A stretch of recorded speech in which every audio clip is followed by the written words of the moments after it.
የባህር ድል አድራጊዎች፣ የኔዘርላንድስ ያልተነገረ ታሪክና የሰው ልጅ ጥበብ።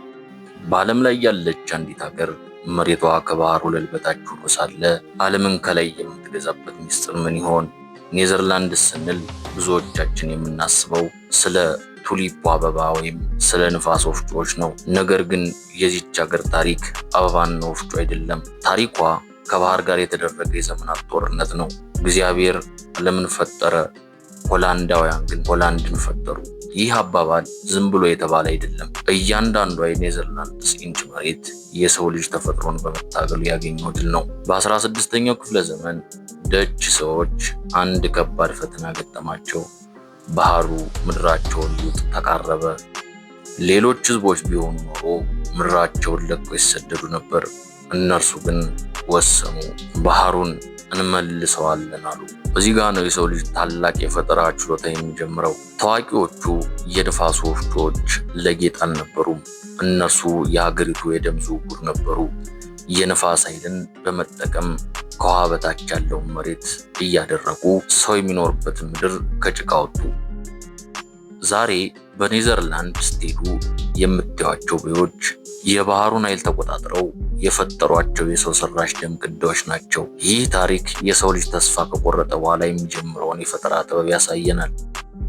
ሀብት ሲፈጠር አዲስ ኃይል ይፈጠራል። በ17ኛው ክፍለ ዘመን ኔዘርላንድስ የዓለም የንግድ ማዕከል ሆነች። የደች ኢስት ኢንዲያ ካምፓኒ የመጀመሪያዋ ባለ ብዙ ዓለም አቀፍ ኩባንያ ስትሆን የንግድ መስመሮቿን በዓለም ላይ ዘረጋች። ይህ ለኔዘርላንድስ ታላቅነትን፣ ለኪነ ጥበብ፣ ለሬምብራንትና ለቬርሜር መነቃቃትን አመጣ።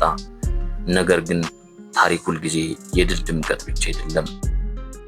ይህ ሀብት በሌሎች ህዝቦች ስቃይ፣ በቀኝ ግዛትና በባርነት ንግድ ላይ የተገነባ ነበር። ዛሬ ኔዘርላንድስ ይህንን ታሪኳን አልደበቀችም።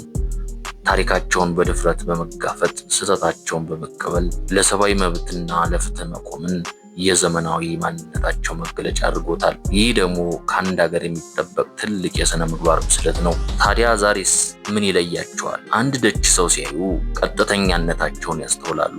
አይደናገሩ፣ አይዋሹም፣ የሚሰማቸውን በግልጽ ይናገራሉ። ይህ ምናልባት እንደ ደረቅነት ሊታይ ይችላል፣ ነገር ግን ለእነርሱ ሐቀኝነት የሰላም መሰረት ነው። ከዚህም በላይ የብስክሌት ባህላቸው በዚያ ሀገር አንድ ባለ ሚሊዮን ዶላር ባለቤትና አንድ ተማሪ በተመሳሳይ መንገድ ብስክሌት ይጋልባሉ። ይህ የኔዘርላንድ ማህበረሰብ የእኩልነት መገለጫ ነው። የቱንም ያህል ሀብታም ብትሆን በመንገድ ላይ ሁሉም እኩል ነው። ይህ የፖልደር ሞዴል ወይም የመግባባት ስልጣኔ በዓለም ላይ ካሉ ምርጥ የጋራ የመኖሪያ ስልቶች አንዱ ነው። ቤተሰቦች፣ ስለ ኔዘርላንድ የምንማረው ታሪክ ስለ አንድ ሀገር ብቻ አይደለም፣ ስለ ሰውነት ነው። መሬት ቢጠፋብን፣ ውሃ ቢመጣብን፣ የውጭ ኃይል ቢጫንብን እንኳ በጠንካራ ስራና በጋራ መግባባት የማይቻል የሚባል ነገር እንደሌለ ኔዘርላንድስ ታስተምረናለች። በታሪኳ ውስጥ የተሸነፈች መስላ ነበር፣ ነገር ግን በየጊዜው በፈጠራ ባትነሳ ኖሮ ዛሬ አትኖርም ነበር። እናንተም በህይወታችሁ ውስጥ የገጠማችሁ ውሃ ፈተና ሊኖር ይችላል። እነርሱ ባህሩን እንዳሸነፉት እናንተም ፈተናችሁን በፈጠራና በጽናት ማሸነፍ ትችላላችሁ። የዚች ሀገር ታሪክ የሰው ልጅ የማይበገር መንፈስ ማሳያ ነው። ይህን ታሪክ ከወደዳችሁት ለወዳጅ ዘመዶቻችሁ፣ ለጓደኞቻችሁ አጋሩ። እንዲሁም ቪዲዮውን ላይክ፣ ሼር፣ ሰብስክራይብ ማድረግ ቤተሰብ ይሁኑ። እስከ ቀጣዩ ጊዜ ድረስ ታሪካችሁን በራሳችሁ እጅ መጻፋችሁን አትዘንጉ።